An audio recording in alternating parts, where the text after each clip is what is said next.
Créer et afficher une liste de tâches, partie 2, tutoriel proposé par Microsoft, mesdames et messieurs.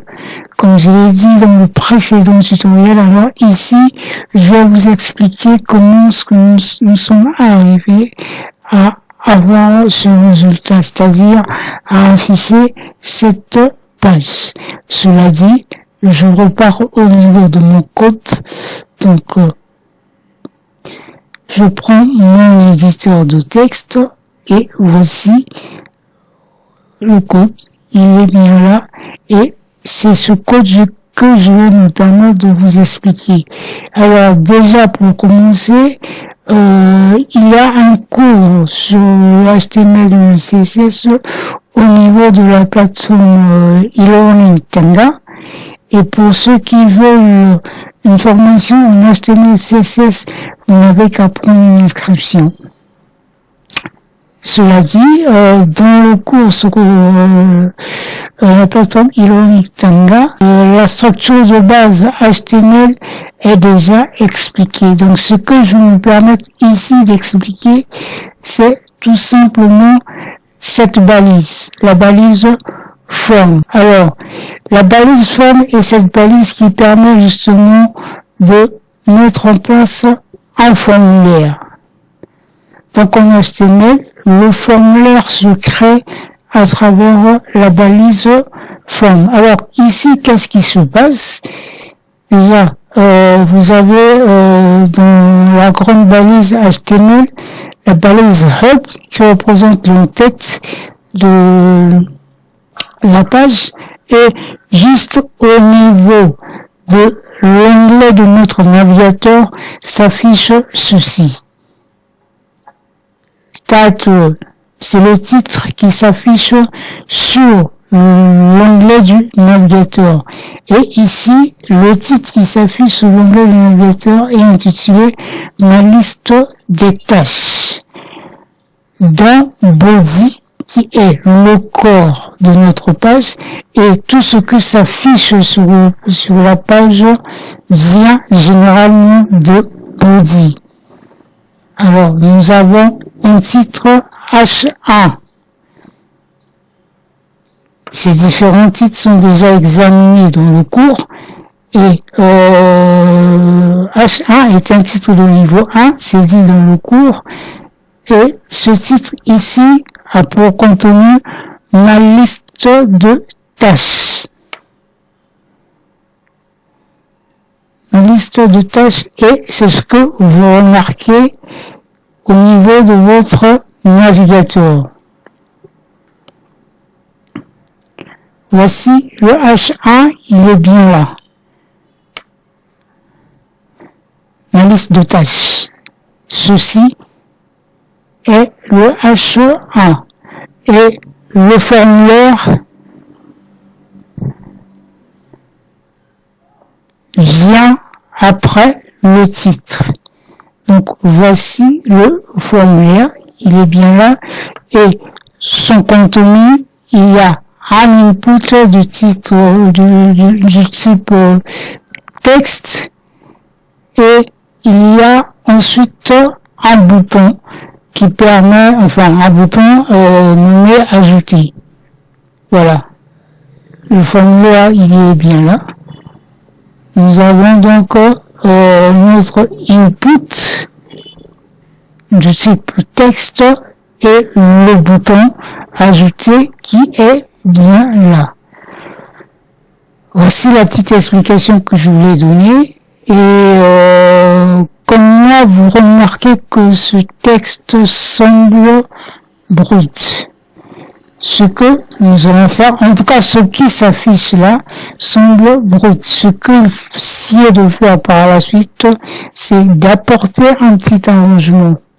Donc une petite forme au niveau de notre code HTML qui nous a donné tout ceci. Et cette forme, on l'apporte avec un autre logiciel, non pas logiciel, pardon, on l'apporte avec un autre langage.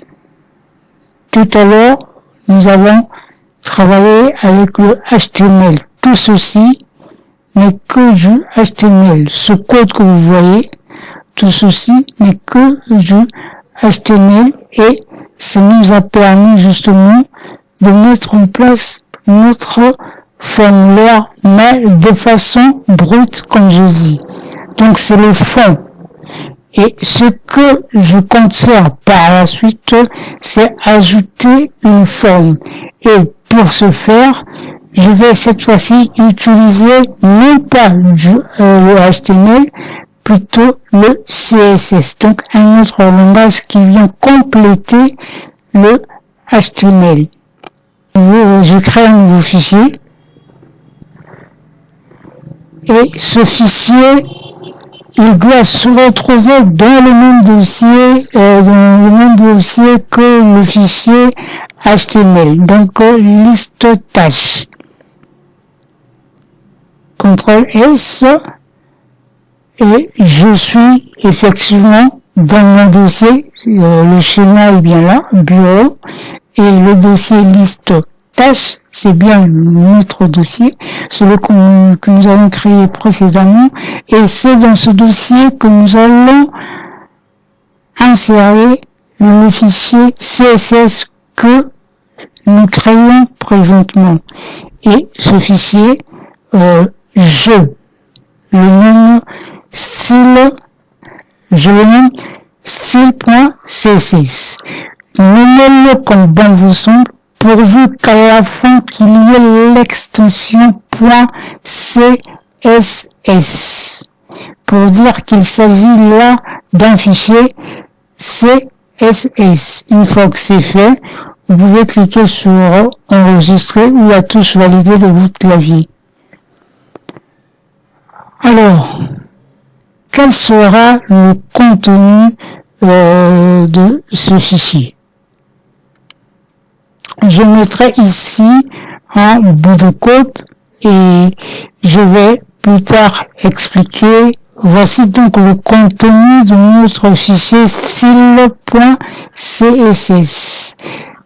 Ceci est un ensemble de propriétés CSS.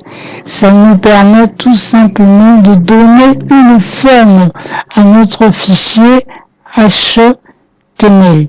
Cela dit, une fois que le fichier CSS est créé, nous repartons au niveau de notre fichier HTML. Pour notre cas, liste tâche HTML et remarquez cette ligne.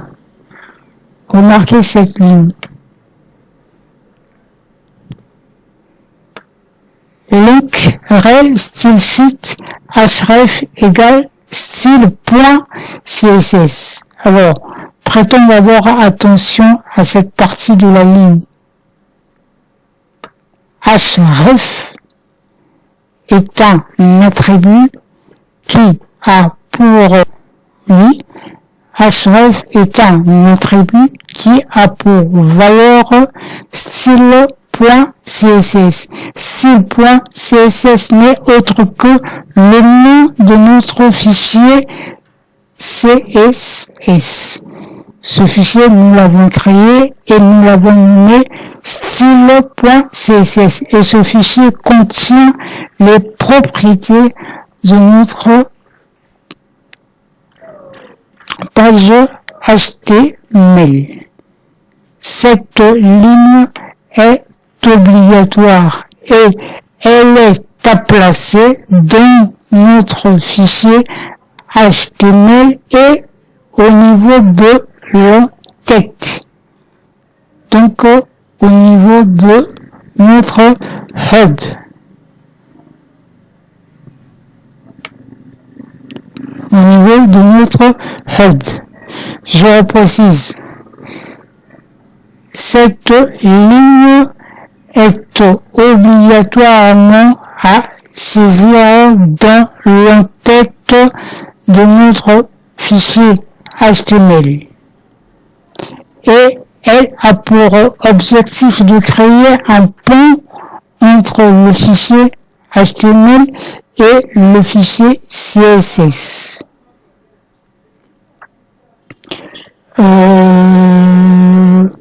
C'est la petite explication que je tenais à donner. Et pour la suite, je vais au prochain tutoriel expliquer l'ensemble de propriétés, donc le code CSS, l'ensemble qui constitue l'ensemble de propriétés de notre page. Si vous avez des questions, n'hésitez pas à les poser en commentaire. Merci, c'était Udoclosoft.